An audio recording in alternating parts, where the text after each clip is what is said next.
Now let's talk about situations when a patient passes out. More specifically, it's known as a syncopal episode.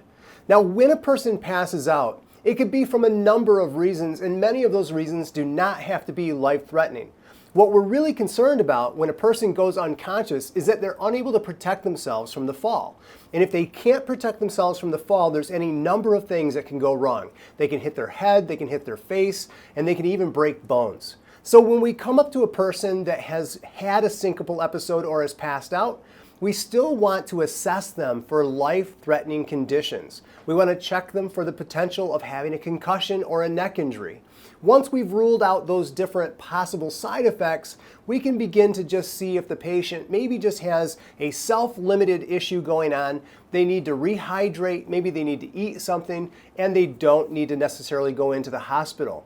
So when I come across somebody who's had a syncopal episode and they're awake already, like in the case of this patient, she's beginning to respond. She doesn't necessarily feel all that well, but she's clearly gotten up to a sitting position on her own. Now we can kind of interview the patient and see what's going on. Hi, ma'am. My name is Roy. I'm trained and I can help you. What's going on today? She then responds back to me, I didn't feel well sitting at the desk and I started to get lightheaded. So I wanted to go and get a sip of water, but as soon as I stood up, everything went black. And that's the last thing I remember, and then I woke up on the floor. So there was no one in here to be able to watch her, so we have no idea if she hit her head or her face, and it's up to us to become a little bit more detective to find out if there's any potential injuries that need to be treated. So I want to ask her, did you have any headache, or how are you feeling? Do you hurt anywhere? She then shakes her head no. She says, I'm feeling okay other than just feeling kind of weak and dizzy.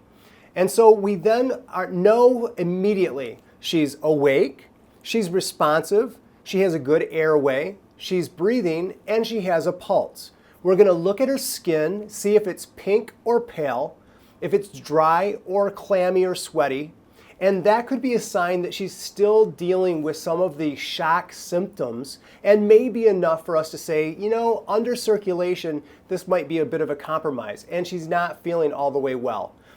Now is the time where I'm probably going to decide to err on the side of caution and activate EMS. Send a bystander, you in the plaid shirt, go call 911 and come back. If you can find an AED, bring it with you. Now, why did I say AED?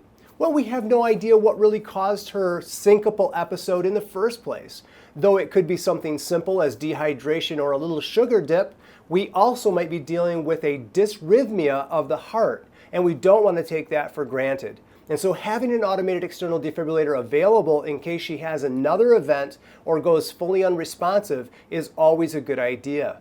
If she begins to recover, she doesn't have any pain, the concussion doesn't seem to be prevalent, or she seems that she's answering questions all fine, we can kind of work with the patient and allow them to begin to recover at will, at their own power. But if at any time we notice that they are decreased level of consciousness, have airway breathing or circulation problems, signs of shock, a long bone fracture, or they might be coming in and out of responsiveness, that's immediately going to be an emergency call. Activate EMS, call a code or call 911, and now we're going to treat her symptoms accordingly.